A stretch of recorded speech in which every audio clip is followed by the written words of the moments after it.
What does a successful life look and feel like to you? For everyone, it's going to be a little different. For Dr. Jen Faber, my guest today, she had built a six-figure wellness practice and was a thought leader in her industry. But despite all she had created in her professional life, she felt like a version of herself was trapped inside and was screaming to break free. Jen had to redefine what a successful life meant to her. She took a hard look at the fact that a good life for her was about doing what made her happy, living in a thrive mode, and feeling alive every day. So she made changes, big changes. She sold everything she owned and became a digital nomad. Stay tuned as we get a peek into someone's life who has taken the refrain that we use so often on this show of creating your life on purpose. And let's watch how she did it. Stories are our lives in language. Welcome to the Love Your Story podcast. I'm Lori Lee, and I'm excited for our future together of telling stories, evaluating our own stories, and lifting ourselves and others to greater places because of our control over our stories. This podcast is about empowerment and giving you, the listener, ideas to work with in making your stories work for you. Story power serves you best when you know how to use it.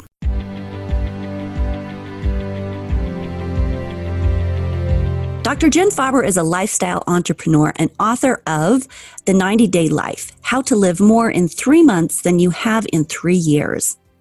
Her purpose is to empower people to break away from burnout and to live the life of their dreams.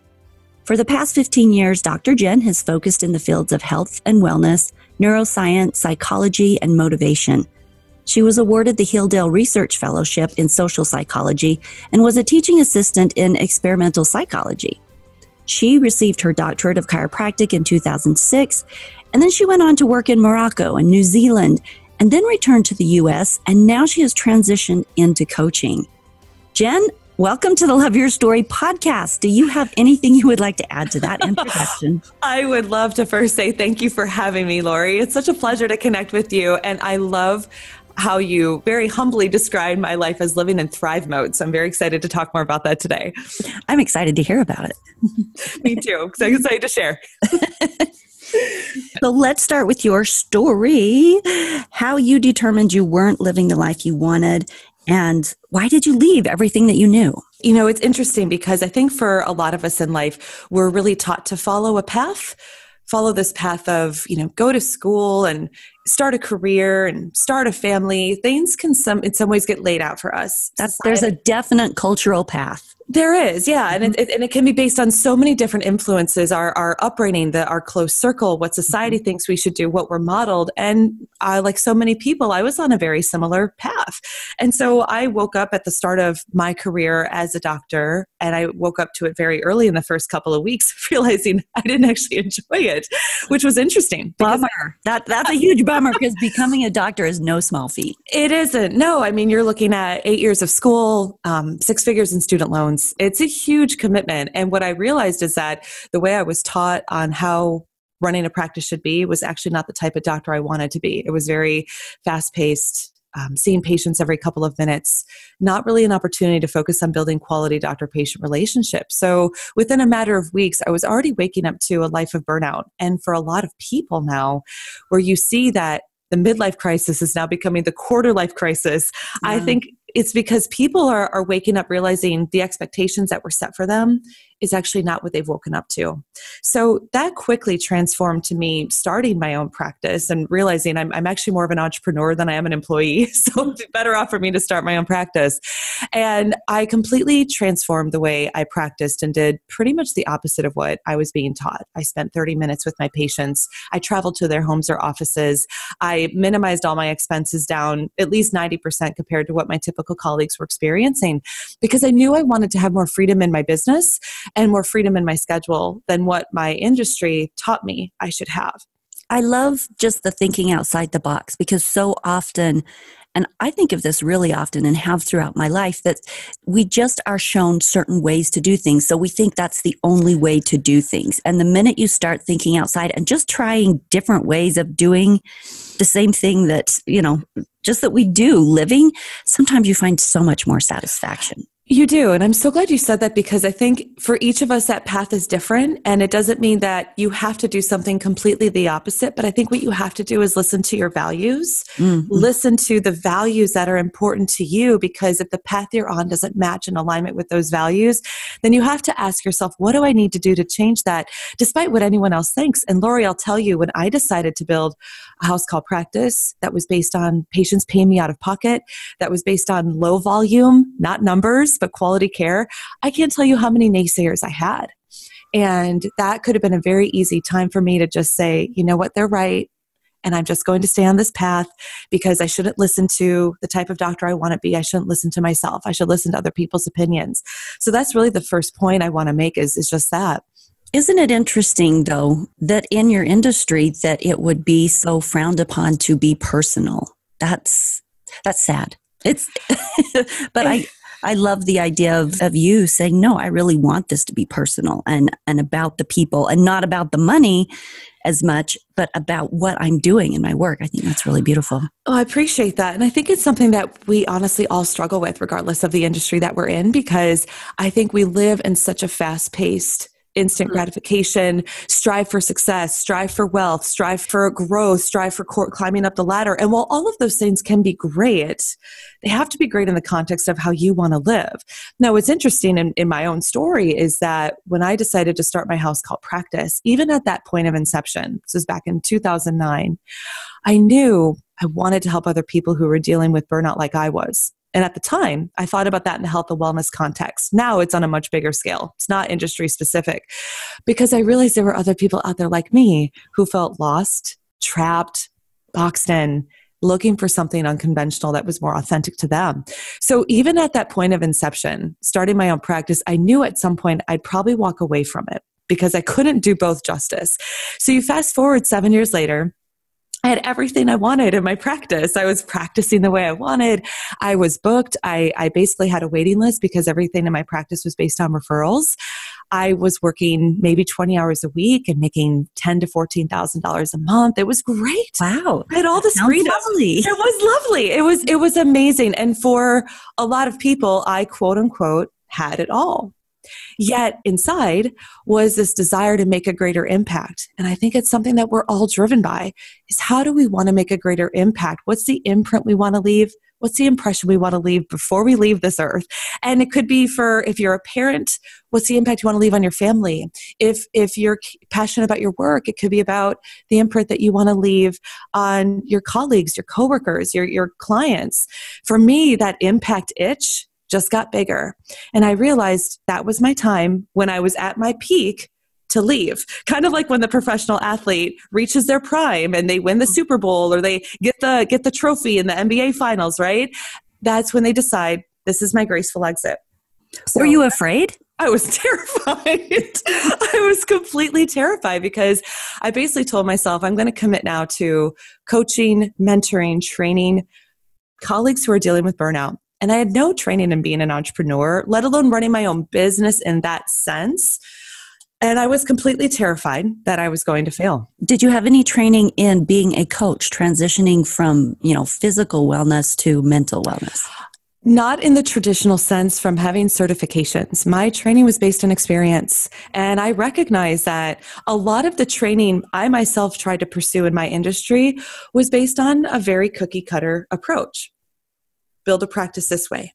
Spend a lot of money on your practice. It was very traditionally training. And I've realized that a lot of the colleagues in my industry were finding that the training they were pursuing was just that. It was teaching them, this is your path. This is your only path. Follow this path. And I thought, my story is about the experiences I've recognized of flipping convention on its head. And I thought, if there are people out there that are like me, and I know that they are, because they were starting to reach out to me, I recognize that's really my value. But that also takes a lot of trust. We're taught that we need the degrees and the certifications. I have the initials DR in front of my name, and I'm proud of that. But when you step away from that, you have to recognize that you have to listen to your strengths. You have to listen to what it is that you want to do. So, did you deal with the imposter syndrome? That's one of the things that entrepreneurs and people who step into influence oriented positions, especially when they're trying to create them themselves. I see that a lot in the industry of the stories we're telling ourselves about, oh, am I qualified to do this? Or, all those doubt stories that are there. Was that a part of your journey? It ironically wasn't at that stage. It actually became a part of my journey, though, 4 years after of experience in coaching. So here's what's interesting about this. So a lot of the doubts for me at that time were figuring out, how do I reach people to make that kind of impact? How do I structure my training? How do I structure my impact? How do I monetize on that? I was really thinking more a sense of survival and livelihood because I was walking away from stable income. So that was a lot of my focus at the time. Now, here's what's interesting. 4 years after doing that, I left my practice. I left the city I lived in. I'm now living in Miami, a totally different location. Now, all of a sudden, I wake up recognizing that I didn't enjoy where I was living. Now I had an itch to make an even bigger impact because I realized now there's people who are dealing with burnout across all industries and across the planet. And it wasn't just specific to the work I was doing. Yet I found myself now having this itch again to change things. And that's when I decided to sell all of my possessions and completely strip away everything that I knew. Now, as I'm saying this to your audience, I'm not going to be the advocate that says, strip away everything you know, completely dismantle your entire life. For me, that just works. I just tear down the box. But for someone else, it could be just changing their perspective. That's what I like to do as a coach. What's the box you're in? What's the best way we can help you get out of it so you're not trapped by four walls, whether that's in your mind or in your circumstances? So here's what's interesting. I created all this lifestyle freedom now. I've sold all of my possessions. I'm hopping around from location to location, living this lifestyle I want, tons of freedom. I'm starting to build my coaching business. And all of a sudden I wake up recognizing I want to be an entrepreneur like the entrepreneurs I've looked up to. I want to be like the Brendan Burchards, the Marie Forleos, the Gabby Bernsteins, the Lewis Howes, these people I've been studying for years and following for years and modeling what they've been doing and teaching. And then that voice kicks in that says, you're not good enough to be like them. You're just starting your following. You can't do that. There's no way you can do that.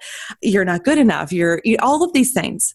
And that's when I realized I actually had still been hiding within the comfort of an industry I knew, within the comfort of a type of audience that I knew, AKA colleagues who were burned out. Yet that voice in me, it said, what if you could impact hundreds of thousands, millions of people around the planet with your message? What if you actually could take that vision bigger? And I realized I'd actually been saying no to myself all this time. Despite all the freedom I created, it looked great on paper. Someone could say, Jen, what's possibly missing? You can travel around. You have this freedom to live and work wherever you want. You can work for yourself. You're your own boss. But I think the thing that all of us need to recognize is the biggest trap we can face are the mental trappings. Mm-hmm. It's not our circumstances. It's not anything else but that, because you can change your life in any moment. But if you keep telling yourself, I'm not good enough, then you're just building a prison of doubt and a prison of fear.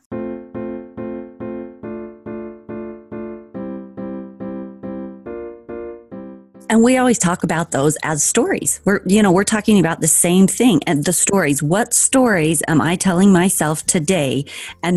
And while those stories seem like they're fact to us, because we've been telling them to ourselves for so long, and they're kind of our interpretation, but becoming aware of what are those stories you're repeating to yourself and how are they holding you back and are they fear generated? Because the life that you are living right now, not just you, but every listener, is something that you have created. You have created this by your energy, by your attitude, by the responses that you've had to the people around you, by whether you chose to stay with that abusive husband, by whether you chose not to, by whether, whatever you broke away from or whatever you stayed in, whatever fear you responded to, whatever you let rule, you get to look at your life and take responsibility for what you've created. But you also get to be empowered and say, I get to write whatever story I want every day.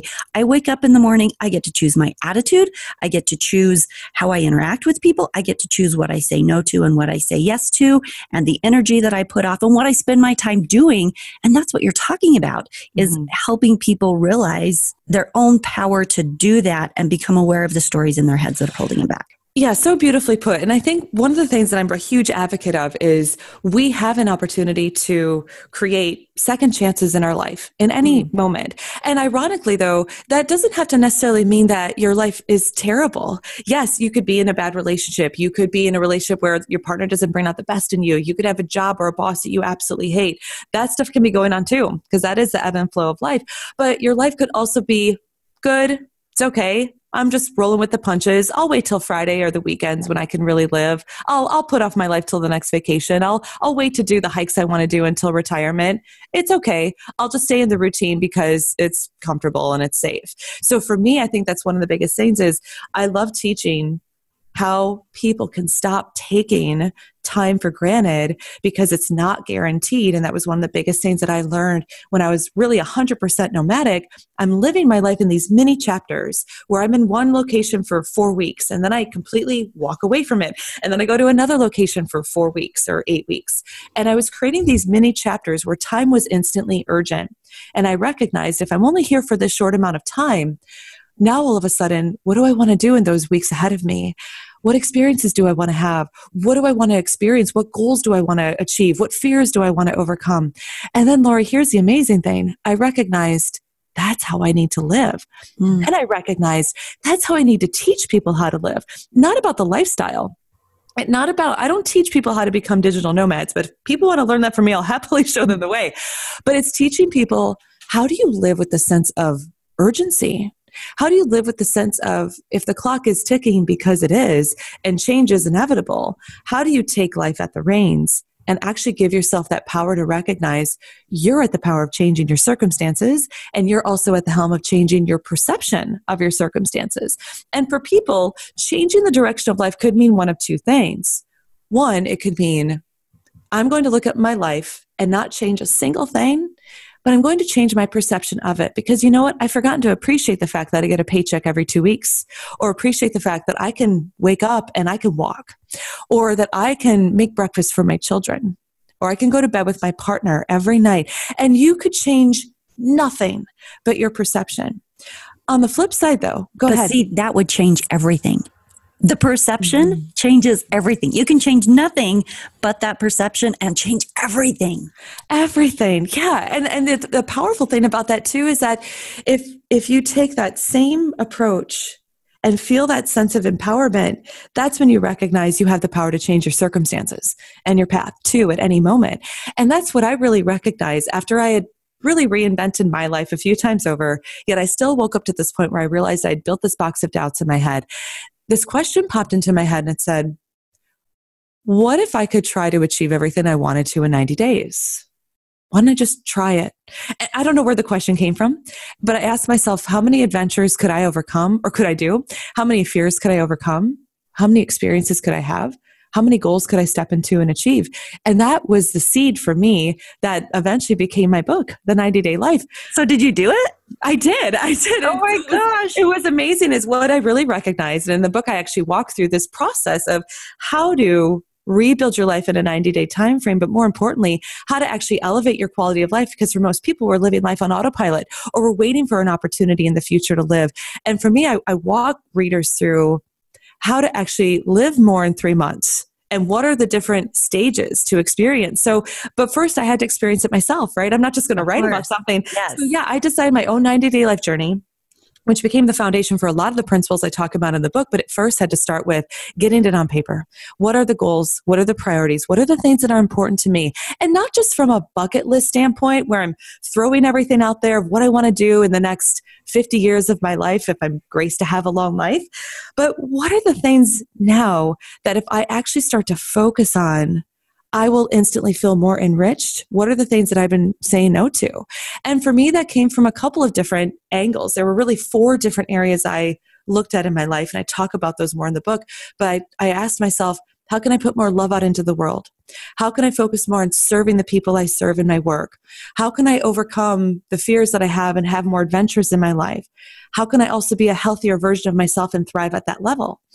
And I think that's really important to look at your life from a way where you're blocking it, you're compartmentalizing it into these different arenas. Because I think for a lot of people, we define success in this one vertical. Let me just focus on my work first, or let me just focus on being a parent first, or let me just focus on losing my weight first. And then we still wake up recognizing that we've achieved a goal, but why don't we feel fully happy still? I believe that it's about inching different parts of your life forward at the same time. So you're growing in all areas very holistically. No, I like that because balance always, it makes for a healthier mindset, makes for a more enjoyable life. Absolutely.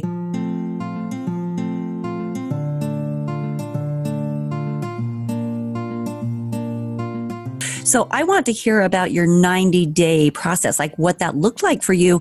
But before we head into that, tell me real quick, like, what are the 3 top things that you see in your clients that hold them back from, taking this second chance or creating this life? Just real quick, hit on those. Sure, absolutely. Well, the 3 things that hold people back from living the lives they want are 1, past decisions, 2, the current circumstances of their life, and 3, their self-limiting definitions. And I'll break down each of those really briefly.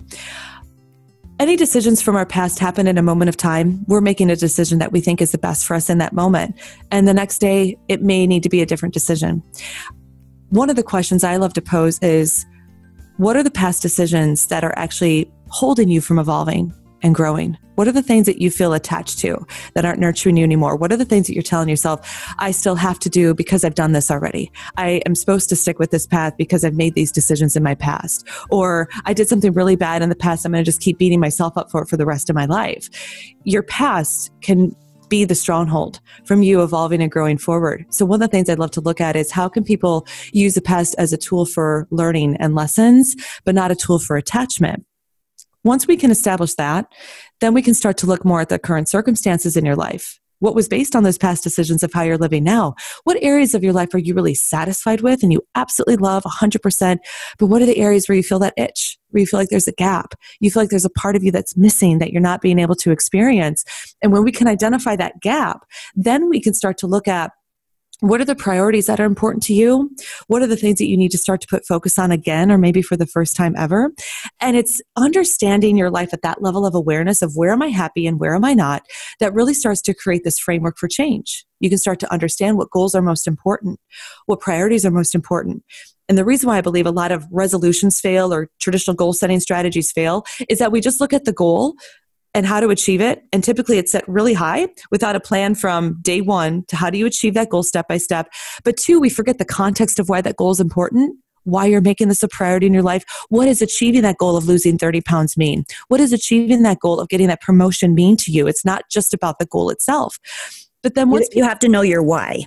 You absolutely have to know your why. And interestingly enough, I like to take people through, whether it's through my coaching or my book or online trainings that I have, I'd like to take them through these 3 in this order, because if you can understand the priorities that you're missing, that's when the head trash kicks in. That's when people start to say, well, yeah, but I couldn't do that. Well, I see other people do that, but this couldn't happen to me. Or I can't make that level of money, or I can't have the 6-pack abs like these women I follow, right? That's when the self-limiting definitions kick in. And that's now where we can use the context of what's missing and figure out how do you break through those, which I like to share in the book as well, because I take the readers through a very similar journey of establishing what's currently working in their life, what isn't, what do they need to reprioritize and shift, and how do we create then a 90-day challenge that then structures how can they rebuild their life and create a sense of constant evolution and constant momentum where they're really growing through it over time, overcoming the fears, overcoming the self-limiting definitions, and actually taking their life from good to great or bad to great, and how you can actually do it in a shorter time than what you previously thought possible.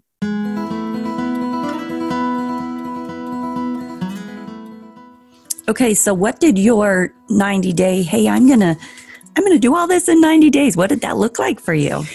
The first thing I had to establish was in looking at those 4 core areas I mentioned, so love, serve, health, and adventures. I had to really look at on paper, what are all the different things that show up for me in those categories that I've been wanting to do. So the weight that I've been wanting to lose, hiking summits, summiting mountains, and doing really challenging hikes. Writing a book was ironically on that list to do in 90 days because I've been putting it off. Applying to become a TED speaker. I put out all of the goals that have been terrifying me. And I think that's actually where we can find the change. If we can face fear in the eye, that's really where the change happens, because we start to embrace being a little uncomfortable. And I think it's where we can get out of that comfort zone. It's where we can start to find our growth. So I put my goals on paper to find that discomfort. Once I understood that, I looked at each of those areas and asked myself, what are the big three in each of those? And what do I need to do over a 90-day period? How do I schedule it? How do I structure it? What's the timeline for each of these goals? So I could actually have it calendared out on paper, not just, hey, in 90 days, hopefully I can accomplish this, and then wake up on day 90 being frustrated because I didn't. What's the structure that I need to create? And what are the habits, the mindset tools, the day-to-day things that I need to do to constantly grow towards all of those areas? So it also became a journey of a couple of things. One, recognizing that it wasn't just about achieving the goal, which is a way that I've lived a huge part of my life, and recognizing that if you've already begun the process of moving towards that goal, you've already won. You're already in the present because you've decided to make that change to commit to a higher version of yourself. What I also recognize, though, in doing that is there were 9 core themes, 9 core things I needed to elevate in my life to accomplish what I wanted to accomplish in 90 days. And a few examples of those are bringing more novelty into my life, bringing more spontaneity into my life. I wanted to really challenge myself to ask myself, where have I gotten comfortable in routines that haven't served me? Where have I gotten comfortable in ways that don't serve me? And how can I actually live into each of these 9 stages? You are so courageous. Seriously. I mean, you're talking about some of the hardest things that people do, everything in their lives they can possibly do to avoid, which is getting out of your comfort zone, which is actually considering, how do I make myself uncomfortable today? Which, like you said, that creates the possibility of things being different in your life. Like if you want something different than what you're getting, you have to change what you're doing, or you're going to keep getting what you're getting. Yeah, absolutely. And I think what's interesting, I'm going to be really transparent. I'm still figuring this stuff out. And I think that's why I really love being where I am in my space right now as a coach and becoming a thought leader in this space, is that I love stripping it down and getting authentic and saying, stay, I'm learning with you. I'm not just a guru on a podium or a stage saying I figured it all out and this is what you need to do. It's a constant daily practice to continually not let those fears hold you back. Because here's what's interesting. If you can have a toolkit of understanding what's important in your life, what are the habits you want to commit to, what are the routines you want to commit to, what's the spice in your life that you want to commit to and bringing passion back into your life again, what you'll recognize is that you'll start to wake up to different fears, different challenges, because when you elevate yourself to another level, then all of a sudden you recognize, now I'm just going to face this new level that I need to break through and figure out. So once I had my book written, then I had to figure out, how do I get it out into the world? And I freaked out because I thought people are going to hate it. It's going to suck. I had that same self-doubt. And then once I started to get book sales and book reviews coming in, then I got invites to do media appearances. And then I thought, what if I suck on TV? So it's fascinating because we will all go through the cycle of fear staring us in the face. It's in our primal wiring. The fear never, ever goes away. But what I love to really talk about is, how do we channel fear as a tool rather than as a roadblock? And I think for a lot of people, it's funny, you know, I feel very graced and humble when I hear you say things like, you're really courageous. And I sometimes I'm like, am I? And then I'm like, I guess I am, you know? But I think it's all because it's recognizing, how do we use the things that typically hold us back and channel them for momentum instead? There's another coach, Ryan Clark, and I interviewed him early on in the podcast. And I've noticed that in his posts and the things he's doing now, he's talking about that very idea of, how do I change fear into excitement? That's his angle, is teaching people how to take that fear and instead that intensity inside them, morphing it into the feeling of excitement toward whatever it is that they're going to do. And I haven't worked with him on that at all, but it feels like the concept you're talking about. It does, yeah. And I love to address the fear of failure because, interestingly enough, it's one of the common questions that I'll get from people who feel stuck in life is, I'd love to make changes, or I'd love to do what you're doing, or you're so courageous, you're so adventurous, but I could never be like that. And I'll share a brief story, but then I want to talk about 3 things that I'd love to address to help people overcome the fear of failure. When I was in the thick of being 100% nomadic, traveling to different locations. You strike up conversations with people, and typically they ask, where are you from and what do you do? It's kind of an interesting answer when you are living out of a suitcase and your work is on your computer and you take your life wherever you go. So as I would start to share what I do, one of the first common responses I would get is, "You're so lucky. Oh, that's my dream. I wish I could do that. I could never do that." I heard people sharing the same self-limiting doubts that I had just months prior, years prior even, I'll say. And at first I would respond to that question and say, "Oh, well, thank you. I feel really grateful to have this life." And then after I started saying that, I'm like, "What are you doing, Jen? You're just reinforcing their doubts. You're just reinforcing the fact that they believe they can't do it." So I started to change my answer. And my answer became, it took a lot of decisions to get here. And it took a lot of courage to get here. This didn't just happen overnight. I didn't just wake up to this way of life overnight. Now, mind you, as your audience is listening, they now know a lot of things I had to change. I walked away from a lot of things that I knew, and I could still be in my successful practice in my comfort little bubble with a niche. So that's something I really love to point out too, is that I think a lot of people are so afraid to fail, but then miss that there's actually an opportunity to create micro changes over time to inch you towards a different path. You don't have to tear it all down at once. And in fact, you're probably not going to do that because you won't get the 6-pack abs overnight, and you won't get the 7-figure business overnight. You won't necessarily move to a different country overnight or whatever that is. And I think people need to recognize there's many steps to take. But in fairness of fear of failure is that projection of us at a later point down the road. This will never work. I can't do this. What if this completely bombs? And it's completely the opposite of what I had planned. So there's 3 things that I love to say to help people overcome the fear of failure. The first is this: look at your life exactly as it is now. Project it out 5 years. You're doing exactly the same thing. You're exactly the same person. You're living the same day-to-day life. Are you happy? 5 years from now, imagine those candles on the birthday cake. Imagine the age that you're going to be. Let's just project it. Because the fear of failure is a projection of a different version of ourselves. Yet we never challenge ourselves. We never challenge ourselves to ask, what if I'm the same? So think about that for a moment. What if I'm exactly the same? That's kind of scary, actually. And it sounds super boring. And you know what? That's what I did. And Lori, was terrified of becoming that person, because we have to understand that each of us has a set of values that are important to us, and we need to stay very connected with them. For me, a few of my values, as your audience may be guessing, is free-spirited, adventure, freedom, travel, passion, living this life with this sense of verve and spontaneity. Those were things that were also important to me. And I woke up to a version of Jen that said, okay, so you have this degree and you have this success and you have this income, but you don't have those things. How would you feel in 5 years if you still don't? And that was a huge wake-up call for me. And it is scary. But as a coach, I love to hold up a mirror to my clients and say, look, now look ahead. This is where we can actually use fear of failure is a projection into the future. How can we actually use projection and foresight as a tool for motivation? So that's the first thing. The second thing, though, is also this. The fear of that people are going to be like, oh, that sounds great. And I'm obviously I'm not happy and I want to change things, but what if I still fail? So let's actually face the fear in the face, or look at the fear in the face and say, okay, let's say that you fail.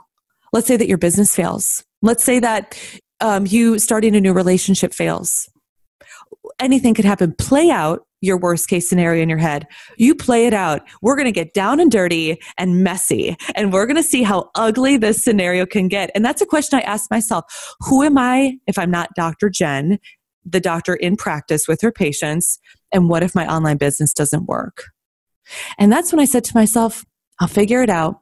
Maybe I'll learn to become a bartender. I'll just move to the mountains like I've wanted to anyways, and I'll find it. I'll figure it out. Because when I was looking for a job for 6 months and I couldn't find the job that I wanted after I graduated, that's what I really should have done. But instead, I moved to a city I never planned to live in. I moved to an area of the country I never planned to live in, and I lived a way of life that wasn't a good fit because I was just scared that I didn't trust my ability to figure it out. So play out your worst case. Play it out and then ask yourself, okay, what would I do? You'd figure it out. It's what we do. We're not just going to sit if we're failing. we're going to have to figure something out. So if you can project that and create a plan for that, then you're going to start to recognize, if you understand you're not happy with who you are 5 years down the road, and if you understand worst case scenario, I will fail, but I'm going to know what to do about it. All of a sudden, that itch of what's missing starts to transform that fear into the fear of not trying. And I really want to make sure that your audience hears that phrase. Take the fear of failure into the fear of not trying. Because if you can do that, it's not getting rid of the fear, because the fear is with you, but it's channeling it into different energy. Fear of failure is a block. The fear of not trying is a little poke in the rear that says, get moving, sister. Get moving, brother. Start living. So much. Well, and this, just as you're talking, it makes life feel like such an adventure, just in its own right, which of course it is, right? I mean, right. It's a story. You're on your own hero's journey. Do you want that to look like, I mean, decide what you want it to look like. Maybe it is something that's really predictable, as long as that's creating joy and peace in you and you're contributing in the ways that you want to contribute. You get to write your story however you want.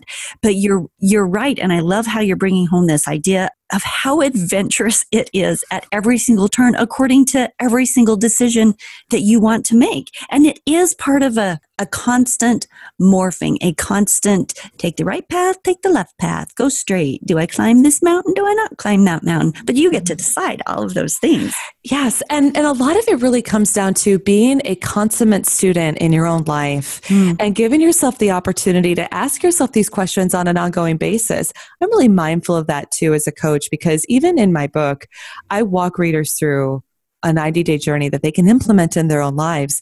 But I'm also mindful of the fact that day 91 is a continuation of that very same journey. The questions that I asked myself that framed my own 90-day life challenge, and now what I share with my audience, are things that I still ask myself. Am I happy? Do I need to change something? What's working? What isn't? And that's the thing I really love to encourage, is that we always have the power to ask ourselves those questions.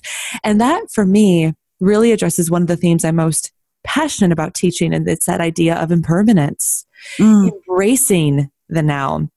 So many people are wishing their lives away, yet ironically, one of the biggest regrets of the dying is they wish they wouldn't have wasted so much time, and they wish they would have lived a life that was authentic to them. And during my really nomadic phase, so I'm nomadic about half the time now, and I have a home base now, but when I'm nomadic, I still have that in my life because I need that. I need the free-spirited side of me to express that and not just stay in the same place. But when I was 100% nomadic at the same time, there were two losses in my life. One was my father at the age of 80, and the second was a very dear family friend at the age of 40. Completely healthy, fit guy.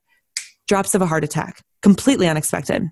And that's when those wake-up calls happen, when something happens outside of us or outside of our control.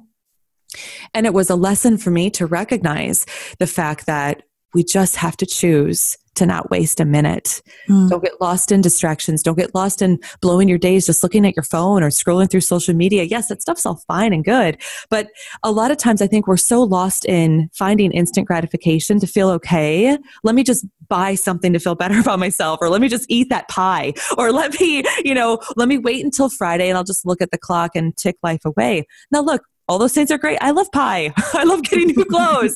But it's actually about, how do you create sustained happiness, and how do you create sustained momentum in your life? And a lot of that, I believe, is through choosing to live a life where impermanence is a core way that you're living. Why wait till Friday when you can do those things on Monday? Why wait until the next vacation where maybe you can create a mini vacation instead? Why wait until you retire to do the things you love? Maybe you're waiting to visit the mountains and go on a hike in your next vacation. What if you just go on a stroll in your neighborhood and take those same principles that are important to you? The concept of impermanence is really, really interesting to me. You're making me, because you're making me think about this concept. For me, it's tying into being present, right? Living in the present. But that's different too than impermanence. I think so often, and I'm speaking from my own inside my own mental cage here, but that there is a sense of permanence. Like I'm waiting for things to get permanent. And there's also almost a little bit of fear with, oh, is this going to stay like this? Or am I going to be able to change this? I don't know. I'm being really incoherent here, but that idea of living from a state of impermanence makes it so that you can actually be in the present and enjoy the moment, because you know that the moment is fleeting. And maybe it's a relationship that you're in, and you get to know that that relationship isn't always going to stay the same. It is absolutely impermanent. Whether you stay in the relationship or not, you're going to change. The person's going to change. Mm-hmm. Things as they are now are not going to be the same as things tomorrow. And maybe that relationship won't even be there. So the preciousness of being super present to the person or super present to the experience. And, the same thing with an adventure, a hike, climbing a peak, whatever it is. It isn't permanent. Everything is constantly in this state of flux. So living with an awareness of this impermanence, it's such great advice, and it's such an interesting thing to keep in the forefront of your mind, because it does help you enjoy things and not take them for granted, I think. It does. And I think it really does two things. I think for a lot of us, we're either stuck in our past decisions or we're projecting into the future what we want to create at some point in our lives. And then we miss that entire journey along the way. And I'm really mindful to make this distinction too, that living a life with that level of good urgency. It's not just about waking up every day and thinking, what are all the radical things that I can change? And I'm going to go skydiving today, and I'm going to now bungee jump the next day. It's not even so much about that. A lot of it can come down to pure appreciation. Appreciating the things that are in your life on the full spectrum, by the way. So appreciate the fact that your children right now call you mommy and daddy, and at some point they may not cuddle with you anymore, right? Appreciate the fact that you can wake up and you can see. Appreciate the fact that you can walk your dog today, because you may not always have your dog with you. Appreciate the things that you're already experiencing. But I would also say appreciate the challenges too, and look at the challenges as a gift. Appreciate the fact that if you're not feeling authentic, maybe you're struggling in a relationship, appreciate the lessons that person's giving you. Appreciate the lessons you're recognizing that maybe you deserve more, or you're worth more, or you need to contribute more, or you need to appreciate that person more. Appreciate the fact that you're overweight, because then it's motivation to eat the salad instead of the burger. Mm. And part of that appreciation, or part of that idea of living with a sense of impermanence, is just that pure fact of enjoying that moment, of being present. Right. So of being happy. Yeah. And I'll give you an interesting example. During the nomadic phase for me, one of the places that I went to was Boulder, Colorado, which is a place that I'd wanted to live since college. I had a college roommate who was from Boulder, and she talked about it incessantly, to the point where we're like, okay, we get it. Boulder's great. All throughout when I graduated from chiropractic school, the first place I looked to was Boulder. I wanted to live in the mountains, and I ended up moving on the East Coast. Now, DC's a great city, just not a good fit for an outdoorsy, free-spirited mountain girl like me. And yet here I was, now 6 weeks ahead of me, to live in Boulder. And I thought, this is my time. This is my time. And oh no, what if I leave after 6 weeks and I miss it? And I realize I've been wanting to live here for 10 years. Here's what's really interesting. I had never been more present than I was living in Boulder for 6 weeks, 42 days. I was in Boulder, a place I wanted to live in for 10 years. And those 6 weeks, I hiked the Flatirons. I walked on Pearl Street and had coffee.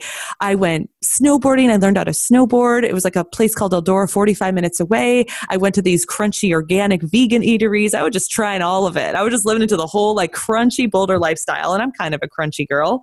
And what was interesting is that at the end of those 6 weeks, I actually told myself, I feel complete. I feel good. If I don't come back to Boulder again, I'm good.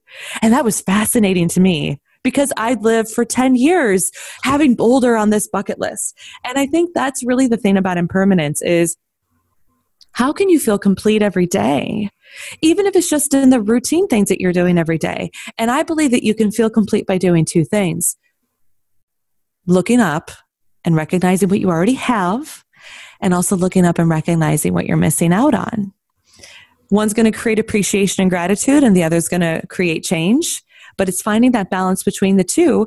So you aren't in a constant state of yearning for something that's missing, but you're in a constant state of appreciation and growth. And I really think that's what it comes down to. And it sounds like what you said of really being satisfied. I think part of that too was that you lived it so fully. Like you lived it full force, 100%, trying everything, really enjoying it. Had you lived half-ass or fearful, you probably would have had a different experience where you wouldn't have been satisfied with it at the end. But this full out, I'm going to just, love being here and live it fully with an open heart and try things and experience it. You can do a lot in 6 weeks with that kind of attitude. You can. And I think it also could happen in a moment. It can happen at a day-to-day basis. And it's why one of the things, so I have this bi-weekly segment show called TGIM. Thank God it's Monday, because I like to teach people how do they embrace every single day rather than like wishing it away until hump day and then Friday and then the weekend, because it can happen in those micro moments. And I think this is what's important.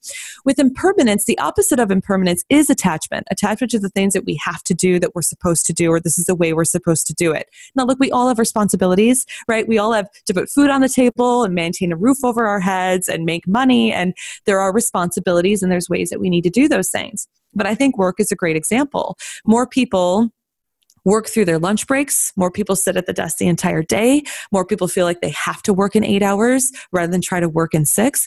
More people create these boxes of the way they've been doing things, even though it's really not working for them. So just as a brief example, one of my favorite things to help people embrace impermanence is, rather than wish your weeks away and tell yourself you have to work through lunch, take the 30 minutes and go for a walk. Have lunch with a coworker. Sit outside on a park bench. Take some of that time for you.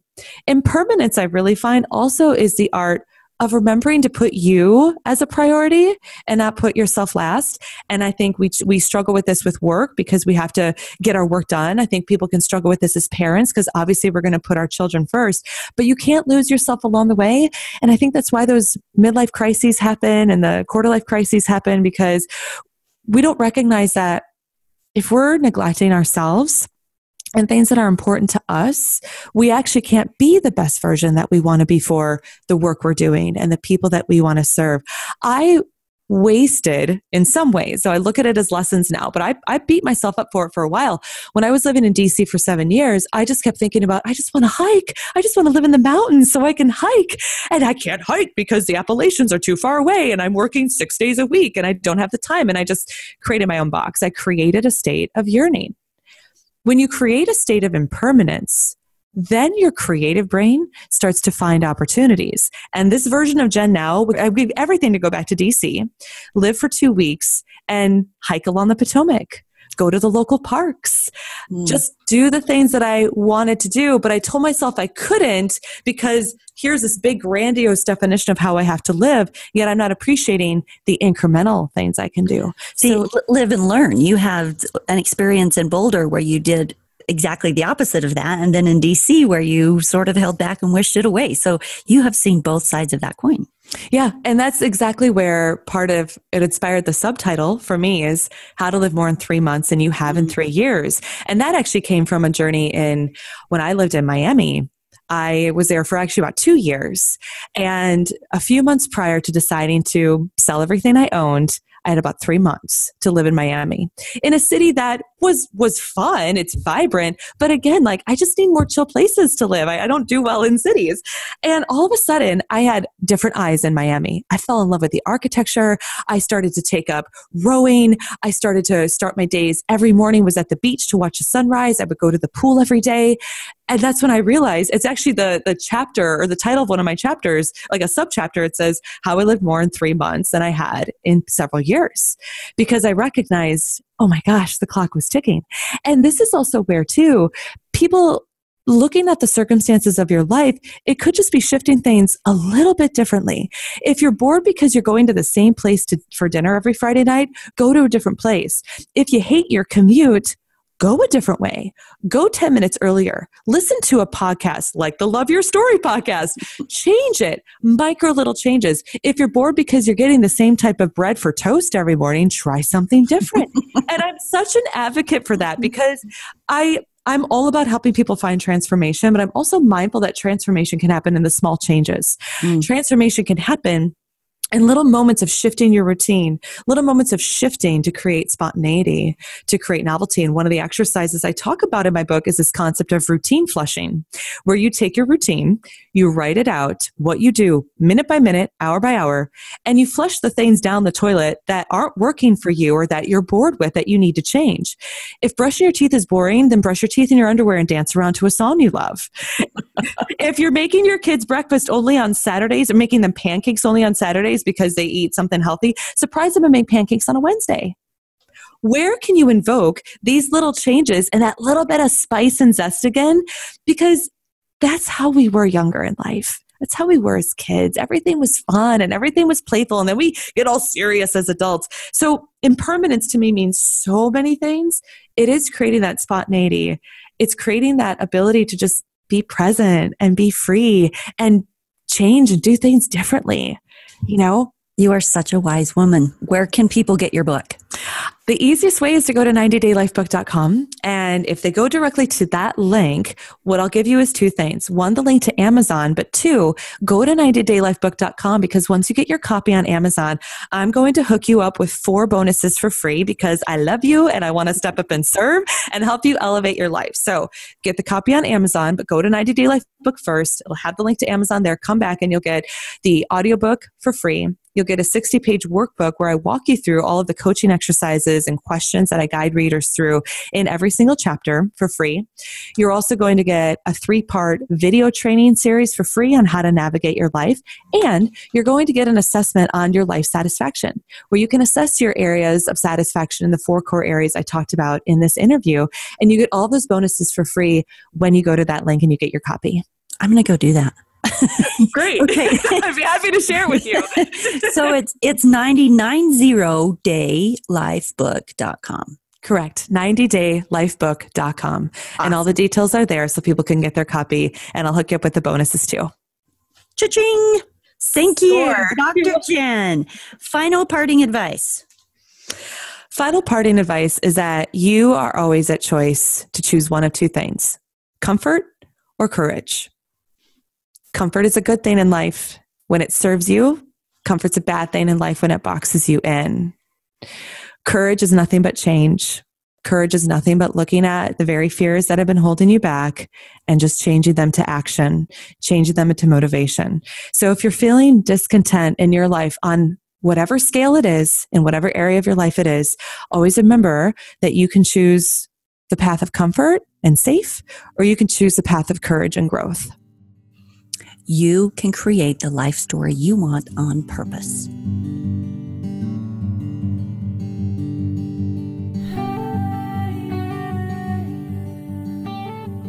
One of the main mantras of Love Your Story is the control that we each have, that you have to create your own life story on purpose. Sometimes that's just cleaning up your past stories so that you can create the future that you want. And sometimes that's making small changes that add more connection or peace to your everyday life. Sometimes that might look like a major overhaul, like Dr. Jen shared with us on her life path.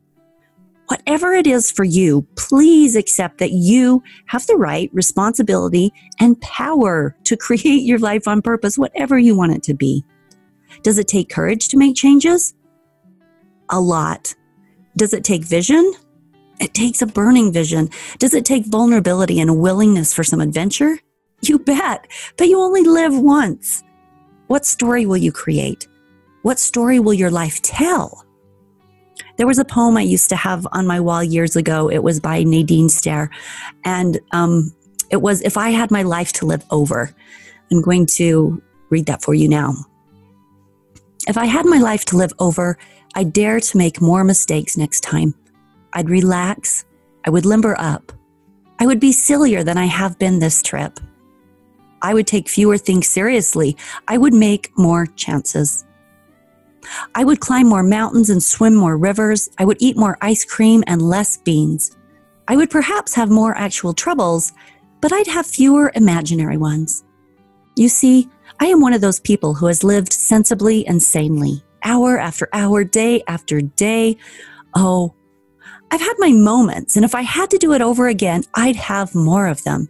In fact, I'd try to have nothing else, just moments, one after another. instead of living so many years ahead of each day. I've been one of those people who never goes anywhere without a thermometer, a hot water bottle, a raincoat, and a parachute. If I had to do it again, I would travel lighter than I have. If I had my life to live over, I would start barefoot earlier in the spring and stay that way later in the fall. I would go to more dances. I would ride more merry-go-rounds. I would pick more daisies. Create your life on purpose, people, because you can. Whatever that means to you, whatever you want. Love Your Story is here to remind you and empower you to live and create a story that you love. Thanks for being here today. Thanks for enjoying. I hope you got some great things out of the conversation with Dr. Jen. I certainly did. I know I'm going to be listening to this podcast episode over and over. Share this podcast with someone you think needs it. And as always, just a reminder to head to the website, loveyourstorypodcast.com. There's the 21-day challenge there that you can sign up. It gives you a new life hack every day for getting out of that comfort zone and creating new possibility, living your best life on purpose. Sign up for that. There's also, if you're feeling like there's past stories that you need to reframe, we've just launched the online course for the 5 steps to reframing the stories that are holding you back. We would love it if you would go to iTunes and give us a rating and a review. Thanks for being here with us. Until next week, have fun out there creating your life story.